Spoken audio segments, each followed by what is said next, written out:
So, according to the Department of Justice, Hunter Biden, prodigal son of President Joe Biden, will plead guilty to 2 tax misdemeanors and has struck a deal with federal prosecutors to resolve a felony gun charge. This is going to be coming out of CNN, their article on June 20th. Now, as far as the plea agreement, the Justice Department has agreed to recommend a sentence of probation for the 2 counts of failing to pay taxes in a timely manner for the years of 2017 and 2018. Now, Hunter Biden owed at least $100,000 in federal taxes in 2017 and at least $100,000 in 2018, but did not pay what was due to the Internal Revenue Service by the deadlines. A judge will have the final say on any sentence.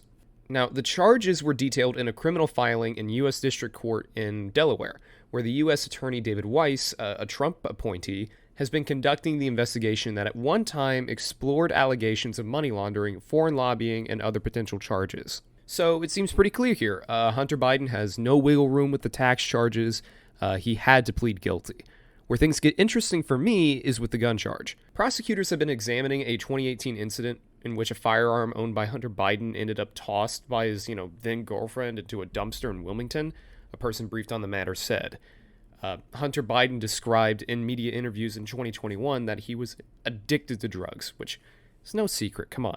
And this raised the possibility that he broke federal law when he bought the firearm.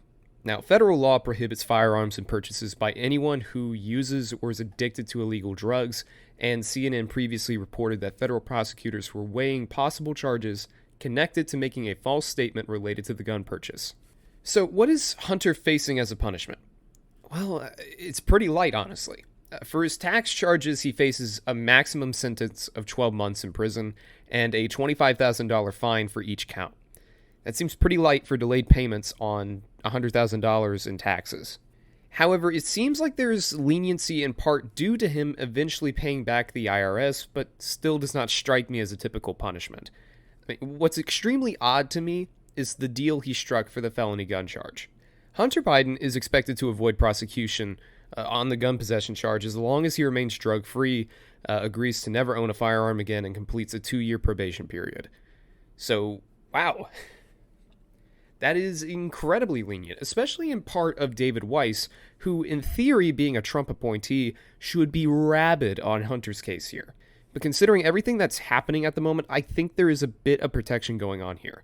I mean, he's the president's son, for crying out loud.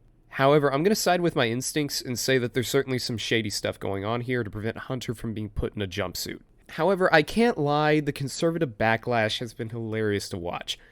Considering that Trump has been indicted on 37 felony counts, and yes, I'm going to cover that, just give me some time, there was obviously going to be an outcry from the conservative base, including the big orange man himself.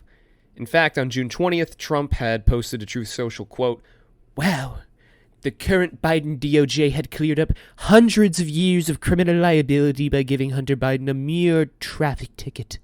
Our system is broken," end quote. Look, don't get me wrong. I think this whole deal is really fishy and atypical. But come on, dog, hundreds of years? I understand that $100,000 is certainly more than your typical delinquent tax dodger, but the average jail time for tax fraud and evasion is like 3 to 5 years. So don't even. I think it's just the 37 felonies getting to him. But frankly, I don't really care all that much about this case.